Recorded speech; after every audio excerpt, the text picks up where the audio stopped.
a while since I've done one of these recordings, just between busy schedule and just not really feeling up to it. But I still want to try to do these and try to be an encouragement to people. It's a year and a half, and a little bit past a year and a half, and it's not easier. I don't know when that occurs, because I always hear people say it gets easier, but I'm not sure when that is. But one of the things that was on my mind that I wanted to share today was as growing up, I would hear the phrase, better to have loved and lost than to have never loved at all. And interesting enough, that phrase, I never paid much attention to throughout my life, but in the first months after I lost Scott, that phrase would come to my mind, and it honestly was like the most wrong statement in the world in those early months, because all I could think was how hard it was, how much it hurt. And I thought, if I had never loved him, I would have never known this kind of pain. I'd be a single woman with a career and living a life that maybe didn't have the same joys that I had with Scott, but at least I wouldn't be feeling this atrocious, horrible, horrific pain. And so I would think often, why am I having to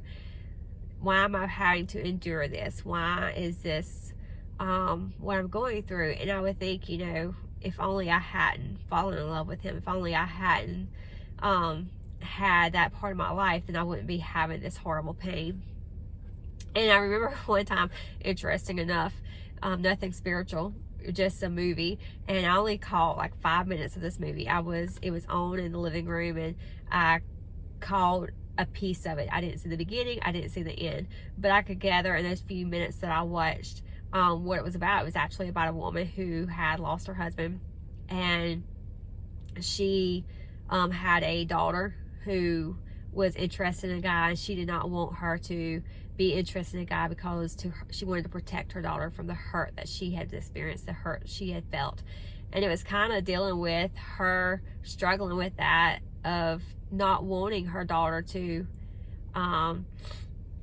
love and then lose, and her having to accept that it is better to love and lose.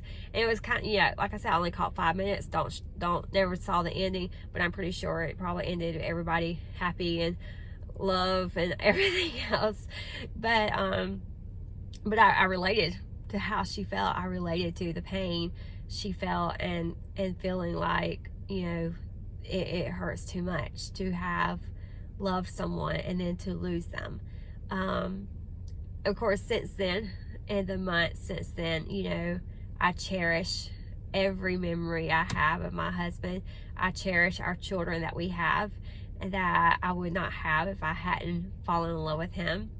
I cherish who I am because of the relationship I had with him, and the good things that he brought out in me, and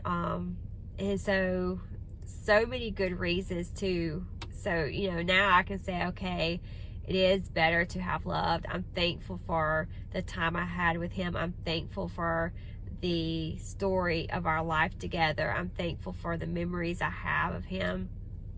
But yeah, the pain, it's nothing like anything I've ever experienced. And I asked God so many times, will it get better? When will it get better? And I'm not sure the answer to that, but I am thankful. I'm thankful for who he was in my life, and I'm thankful for the memories I have with him, and I'm thankful again for our children and the love that we had. And so I'll just end this with the phrase, better to have loved and lost than to have never loved at all.